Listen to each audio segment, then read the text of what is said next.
আমেরিকার নির্বাচন ব্যবস্থায় কি তবে বড় ধরনের ভূমিকম্প হতে যাচ্ছে? রাজ্যগুলোর ক্ষমতা কেড়ে নিয়ে ভোট নিয়ন্ত্রণ করতে চান ডোনাল্ড ট্রাম্প। ডাকযোগে ব্যালট পাঠানোর ক্ষেত্রে কঠোর বিধিনিষেধ আরোপ করে জারি করা নতুন নির্বাহী আদেশ দিয়ে শুরু হয়েছে তোলপাড়। এটি কি নির্বাচনের স্বচ্ছতা নাকি সংবিধান লঙ্ঘনের চেষ্টা? হোয়াইট হাউসের এই বিতর্কিত পদক্ষেপ নিয়ে বিস্তারিত দেখুন আমাদের বিশেষ প্রতিবেদনে।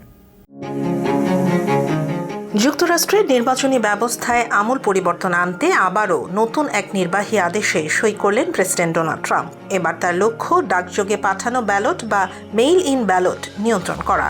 ট্রাম্পের এই পদক্ষেপকে অনেকেই নির্বাচনের ওপর কেন্দ্রীয় নিয়ন্ত্রণ প্রতিষ্ঠার চেষ্টা হিসেবে দেখছেন।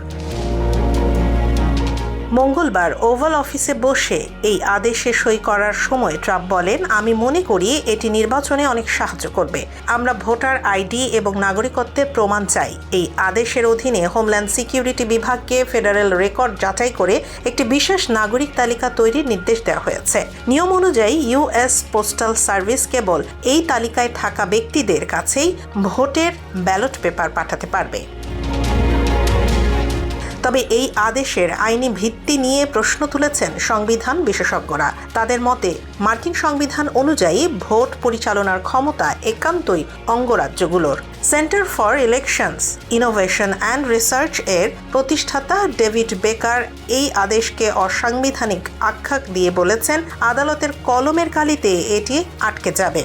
এর আগেও ট্রাম্প জাতীয়ভাবে নির্বাচন পরিচালনার ওপর নিয়ন্ত্রণ নিতে চেয়েছিলেন, যা রাজ্য নির্বাচন কর্মকর্তাদের মধ্যে উদ্বেগের সৃষ্টি করেছিল।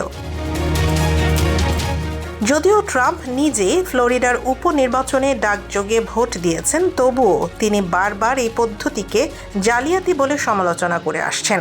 এখন দেখার বিষয় হোয়াইট হাউসের এই নতুন চাল আদালতের লড়াইয়ে কতদূর টিকে থাকে।